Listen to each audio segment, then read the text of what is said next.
Yo guys, what's up? Overskilled Gaming here with a new Hearthstone video on the new expansion, the Boomsday project. And today we are looking on all the new legendary spells. So we have legendary spells now in the game that aren't quests, and yeah, they are quite performing well.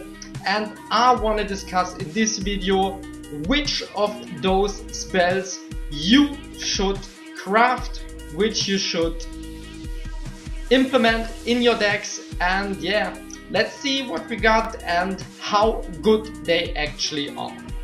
But before we start with the actual video, a big shout out to all the people who subscribed in the last days. Big thank you for joining the OSG crew, and if you are new here, make sure to press that subscribe button. Just press it, hit the like button, leave me a like. It really helps and it doesn't take a lot of time. And what you also can do is write a nice comment, a little comment, what spell, what legendary spell you like the most, which deck do you play at the moment, or which class is your favorite. And now, without further talking, let's go right into the video. So as we all know, in Hearthstone there are 9 different classes, and every one of the classes got a brand new legendary spell, and you can see them all on the screen now. And in this video I want to discuss each and every one of them. And yeah, that's basically it. We start with Hunter. Let's go. So let's start with the first class legendary spell, and it's the Hunter spell. I start with it because it's my signature class, and the legendary Hunter spell costs 8 mana, and yeah, you summon 3 minions from your deck, for example a high main or something like that. Probably you want to summon something with a death rattle, because the 3 minions attack enemy minions and after that they die. So it's basically a good mechanic to cycle a little bit, because you have 3 minions out of your deck come on the battlefield for free. So if you get 2 high mains and 1 other big minion, I mean, you can play like minions for 17 mana for 8, or minions that are worth 17 mana or something like that for 8 mana. And if they have death rattle like Savannah high main, they will stick on the board, so that is very good. And beside that fact, I don't think that is basically not what Hunter wants or Hunter needs. I don't know if there will be a deck that has like, yeah, a control-ish way of play for Hunter, but I think it's more like a control card. And yeah, if you want to play control Hunter, it's a spell that fits that, but I don't think it is that good. But what we have to say, the splash art is great. Look at the rhino on the rocket. Beautiful drawing, but other than that, I think it's more one of the weaker spells. Our next legendary spell is the Druid spell. And as you can see, it's a more cheaper spell than the Hunter spell. Only costs 1 mana. And yeah, the text says whenever a minion dies this turn, gain 1 mana crystal this turn only. So I think my first thoughts were they wanna get the aggro druid like a little bit earlier in the year, was very popular back in the game. So I mean, you spam the board and you have a refill mechanic to your hand, something you draw more cards. And yeah, then you play this card and you run your minions into maybe a taunt or something like that, and you can refill the board with this thing. I mean, yeah, it looks kinda good, but in the past we have seen that most likely like control or mid-range druid decks are way better than aggro decks. I mean, in certain cases also aggro druid decks were good, but I think it is possible that we will have this in the game, or will have decks around this. but I don't think it's necessarily that good. The next legendary spell is the Paladin spell, and guess what? I'm a little bit hyped for this spell. It's called Kangor's Endless Army, and what it does for 7 mana, it resurrects 3 friendly mechs and they keep any magnetic upgrades. So if you don't know what magnetic is, check out the video in the link above.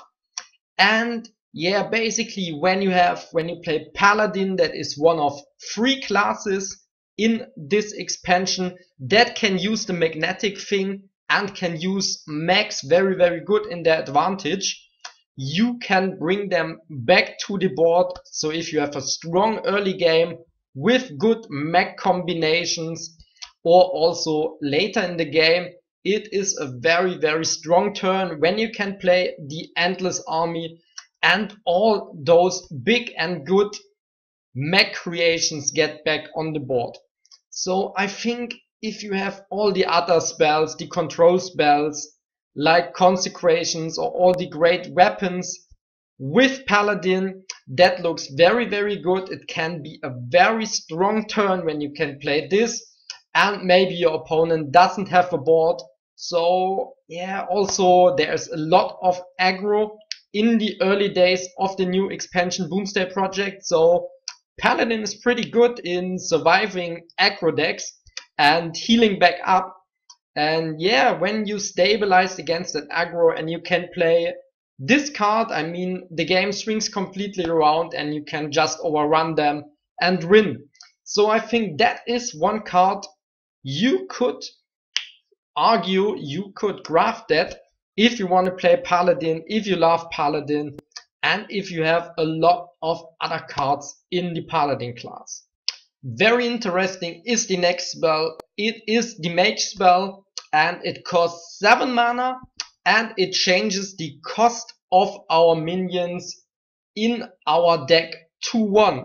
So I've played a little bit of the expansion for now. The first week is over, and I haven't seen playing a lot people who are capitalizing on that. So the deck on ladder playing Mage is most likely an aggro version with a lot of secrets and early game stuff. And yeah, when you look at Luna's Pocket Galaxy, yeah, you basically have to live the early game, just live it.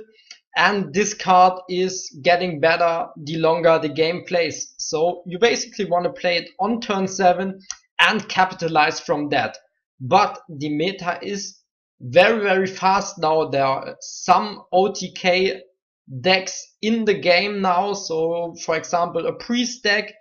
And yeah, I think basically that card is too slow. I mean, the idea is quite nice, but in the position we are now, or the meta is now in, I wouldn't craft this card. I mean, great idea, it looks great, nothing about that, but in this state of the game, I wouldn't craft it and also wouldn't play it at the moment. Coming up to our number 5, it's the Rogue's legendary spell. It's called Myra's Unstable Element, and what it does is pretty simple. It draws the rest of our deck. And we have to say, it is a great card, no doubt, if you want to play an kind of aggro tempo rogue. And yeah, you think about your first turns, you can play something aggressive minions, and you play out your whole hand, and you just have this in your hand. I mean, it basically draws you 9 or 10 cards from your deck for 5 mana. And yeah, man, I mean, you can create decks that aren't necessarily, or that necessarily not need all the cards. And for that, that is basically great. So you have a great first wave of cards that pressure your opponent, that have a lot of tempo, that deal damage. And you have a second wave when you decide to play this card. A second use is a more late game orientated deck, when you just play it at the end of the game, when you want to draw a lot of cards in a long game and you want to draw your whole deck. So I think that it's very flexible. I have seen it in the first week a lot in play, so it's kinda an important part of a new rogue deck, and I think it's just simply a great card. Looking at the warrior legendary spell, we have to say that like warrior decks basically have not a lot room for new cards. So if you play control warrior or something like quest warrior with a lot of taunts, you basically need all the cards. I mean, you need shields, slams, executes, brawls, all that stuff, and also a lot of minions. So we have to think about how this can work. And basically it costs 9 mana, which is basically horrible because we can't press our hero power. And if we play control warrior, we basically want to press our hero power all the time because it's about surviving till the point we can win the game. So it summons 3 random minions from our hand and it gives them rush.